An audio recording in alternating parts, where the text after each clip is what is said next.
प्रभु ईश्वर में मेरे प्यारे भाइयों बहनों, प्रभु भक्तों, नबी ईसायास अपने 41 अध्याय और 10 वाक्यांश में हम सब से कहते हैं, इसीलिए मत डर क्योंकि मैं तेरे संग हूँ। इधर उधर मत ताक क्योंकि मैं तेरा परमेश्वर हूँ। मैं तुझे दृढ़ करूँगा और तेरी सहायता करूँगा। अपने धर्म में हाथ से मैं तुझे संभालूँगा। जी हाँ मेरे प्रभु भक्तों, प्रभु सेवकों, नबी ईसायास की जो किताब है, जो पुस्तक है, the book of Isaiah chapter 41 verses 10 में हम सबको सांत्वना देते हैं हमारे जीवन के लिए, हमारे मनुष्य के जीवन के लिए। क्योंकि हम जो इंसान धरती पर रहते समय अनेक प्रकार की दुखों में, संकटों में, परेशानियों में और समस्याओं में पड़े रहते हैं। और इन सारी चीज़ों से हमें एक ही व्यक्ति है संसार में, परमेश्वर का इकलौता बेटा, पुत्र, प्रभु यीशु मसीह, जो हमें निजात दिला सकता है। ईसा मसीह के जन्म से पहले नबी ईसायास ने भविष्यवाणी की थी हम सब के लिए। हम सब से यही सांत्वना दे रहे हैं, क्यों?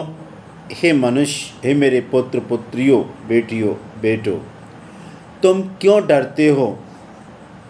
तुम्हें डरने की कोई बात नहीं है, क्योंकि मैं तेरे संग हूँ। डर मत। किसी प्रकार का डर अपने अंदर, किसी प्रकार का संशय अपने अंदर मत रख। और देख, तू इधर उधर मत ताक, क्योंकि मैं तेरा परमेश्वर हूँ।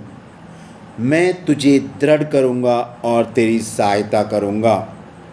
अपने धर्ममय हाथ से मैं तुझे संभालूँगा।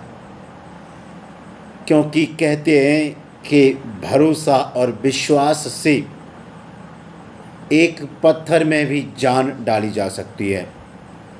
यदि हम मनुष्यों के अंदर ईश्वर के प्रति अपने जीवन के लिए विश्वास और भरोसा हो, तो हम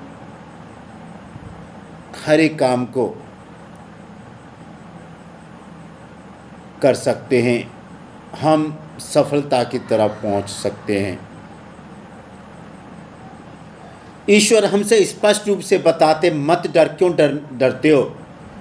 जब आपके घर में कोई परेशानी आ गई, कोई समस्या आ गई, किसी प्रकार की समस्या हो, शारीरिक हो, मानसिक हो, आर्थिक हो या सामाजिक हो, बोले मत डर, मैं तेरे संग हूँ।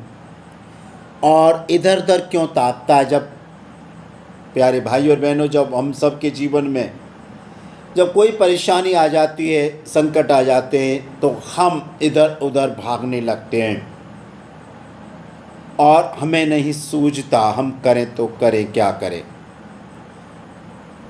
हमारे पास जो भी समस्या आई है, जो भी परेशानी आई है, और हम सब उससे निजात पाना चाहते हैं कि उस समस्या से हमको जल्दी से निजात मिल जाए, समस्या सॉल्व हो जाए। लेकिन हम एक सही रास्ते पर जाने की अपेक्षा दाएं बाएं भटकते हैं। यदि हमें कोई बोलता, जाओ आपकी समस्या का हल उधर है, ताबीज़ बंधवाओ या किसी बाबा से मंत्र बुलवाओ, हम उधर जाते हैं, लेकिन जाने के बाद हमको कोई फ़ायदा नहीं होता।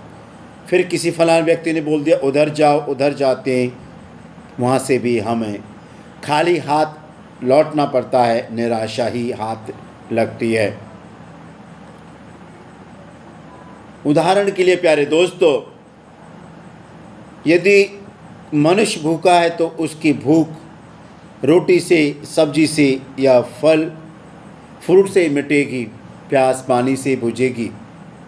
यदि कोई मनुष्य भूखा है, यदि उसे पत्थर दो तो वो उसकी भूख नहीं शांत होगी। हमें रोटी खानी पड़ेगी, प्यास बुझाने के लिए पानी पीना पड़ेगा। इसी तरह से हमारे जीवन में किसी प्रकार की कोई समस्या है, यदि उदाहरण के लिए पेट में कोई समस्या, पेट खराब है तो डॉक्टर के पास जाएंगे, वो दवाई देंगे, हम ठीक हो जाएंगे। यदि पेट में कोई समस्या है, यदि हम किसान के पास जाएं कि मेरे पेट में प्रॉब्लम है, मुझे दवाई दे दीजिए, तो वहाँ से ठीक नहीं होंगे। किसान तो हम सबको, आपको अन्न ही उपजा के देते हैं।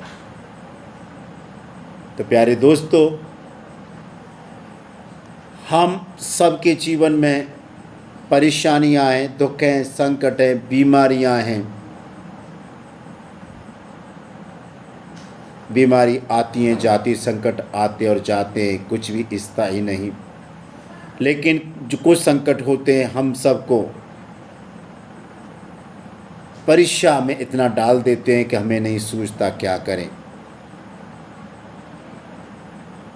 प्रिय प्रभु भक्तों, ऐसी स्थिति में कुछ क्षण ईश्वर के सानिध्य में अपने आप को समर्पित करके बिताएं और उसी खुदा बाप पर, पिता परमेश्वर पर, ईश्वर पर सर्वस्व अपना लुटा के ईश्वर के सामने सरेंडर करके केवल यही शब्द बोलने की ज़रूरत है, हे ईश्वर, मैं तेरा हूँ, तूने मुझे इस धरती पर भेजा, तू ही देखभाल कर। जाने अनजाने में यदि मेरे से कोई गलती हुई है, उसके लिए मैं क्षमा मांगता हूँ, माफ़ी मांगता हूँ। जो मैंने अपराध किया है वो अपराध नहीं करूँगा और सारी पाप की जोखिमों से हमेशा दूर रहूँगा। मेरे जीवन में जो भी समस्या है, परेशानियाँ, उसको दूर कर दीजिए और मैं वायदा करता हूँ, मैं आपका अच्छा बेटी या अच्छा बेटा बन के रहूँगा या रहूँगी। प्यारे दोस्तों, उदाहरण के लिए यदि हमारे घर में हमारी बेटी या बेटा कुछ गलत काम करे तो हम उसे डांटते हैं, फटकारते हैं, ऐसा तो नहीं उसको मारते हैं। उसी तरह से जब ईश्वर ने हमें संसार में भेजा है, वो हमें डांटेगा भी, फटकारेगा भी, प्यार तो करता ही है वो, और प्यार का ही नतीजा है हम संसार में हैं, जीवित हैं। मैं प्यारे दोस्तों एक आपके सामने एक गवाही दे रहा हूँ। शायद पहले आपने मेरी गवाही सुनी होगी कुछ संक्षेप में।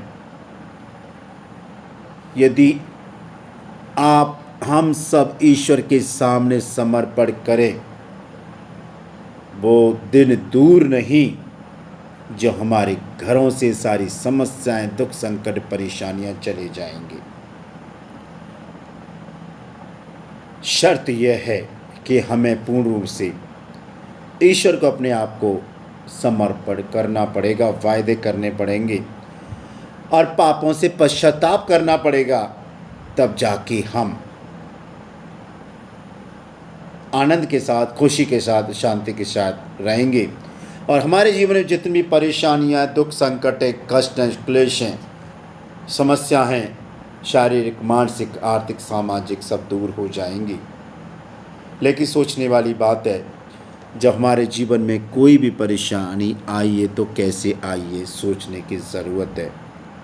शारीरिक आई है तो कैसे आई, सामाजिक आई तो कैसे आई, आर्थिक आई तो कैसे आई, मानसिक आई तो कैसे आई। प्यारे दोस्तों, समय रहते आप चेत जाइए, पश्चाताप कर लीजिए अपने पापों से, अपने गुनाहों से मुंह फेर लीजिए, मन फिरा लो। हम सबके गुनाह हम सबको पता है, मेरे गुनाह मेरे पता है, मैं कहाँ गुनाह करता हूँ, कहाँ पाप करता हूँ। आपके गुनाह आपको पता है, आप कहाँ पाप करते हैं।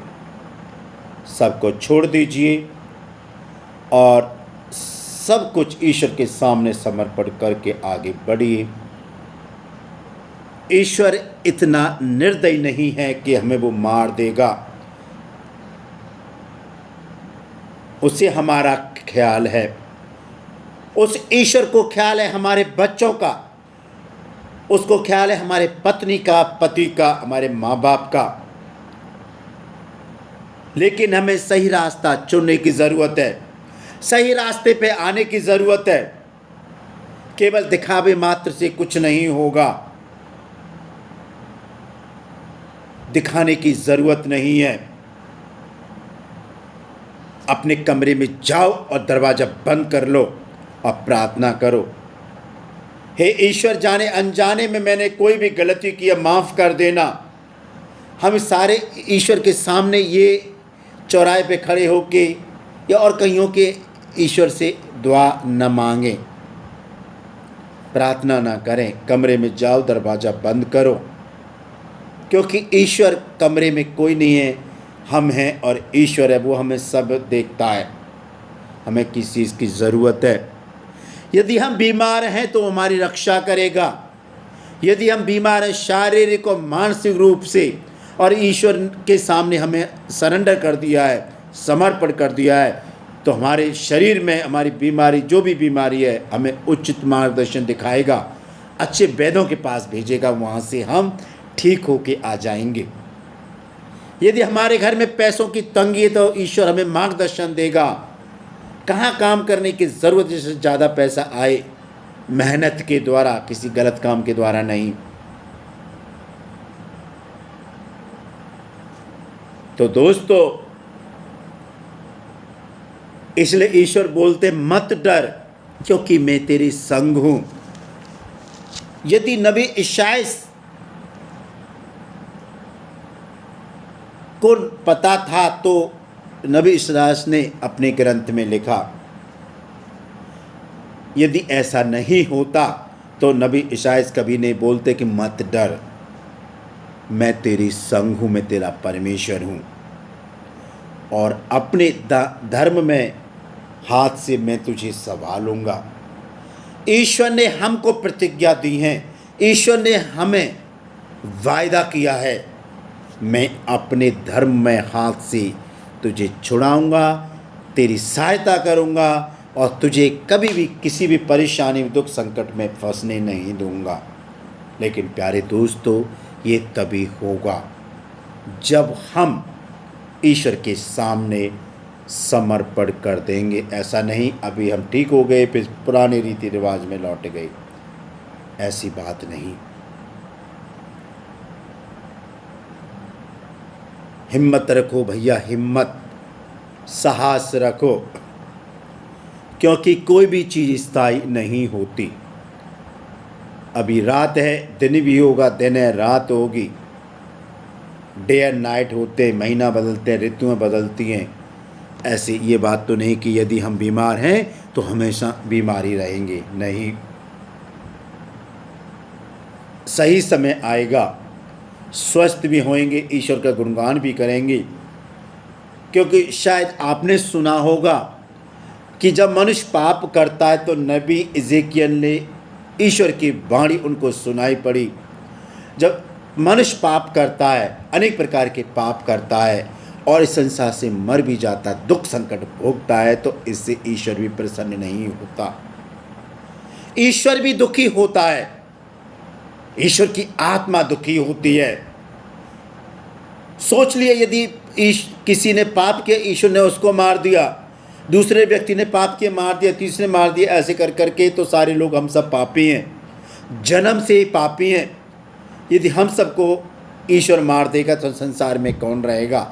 उसकी जय जयकार कौन करेगा, कौन बोलेगा? प्रभु ईश्वर की स्तुति हो, ईश्वर को महिमा। इसलिए ईश्वर बोलते हैं नबी इज़ेकियल के द्वारा, पापी अपना पाप का मार्ग छोड़ दें। पाप किसी भी प्रकार का हो, हम सबको पता है हम कहाँ दिन प्रतिदिन पाप करते हैं। पापी अपना पाप का मार्ग छोड़ दे, पुनः मेरे पास लौट आए, ये ईश्वर हमसे वायदा करते हैं मैं उन्हें चंगा कर दूंगा, उन्हें ठीक कर दूंगा। तो प्यारे भाई और बहनों, इन ईश्वर के शब्दों पर ध्यान दीजिए। मैं समझता हूँ ईश्वर का संदेश आपको समझ में आया होगा और आपके शरीर में किसी प्रकार की शारीरिक और मानसिक परेशानी हो वो क्षण मात्र में दूर हो जाएगी।